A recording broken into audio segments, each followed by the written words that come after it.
Okay, చూస్తున్నారు కదండి ఈయన ఎంత అలా కుమిలిపోయి ఏడుస్తుంటారు. ఎంతమంది మోసం చేస్తే కానీ ఈయన ఇలా వేడరు, ఇంత బాధపడరు. ఓకే, చెప్పండి నవీన్ గారు. ఒక అమ్మాయిని గాఢ ప్రేమించాను సార్.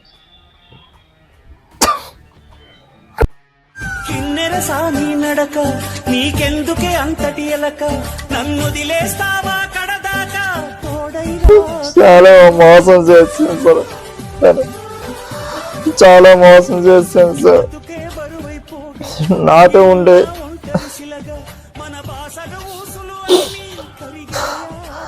తన పిల్లలతో తన మొగుడు తనను కొట్టించింది సార్. అంటే మీరు ప్రేమించింది ఒక పెళ్లి అయిపోయిన ఆంటీనా, పిల్లలతో ఉన్న ఆంటీనా? అవునండి, చాలా అన్యాయం నాకు చేశారు.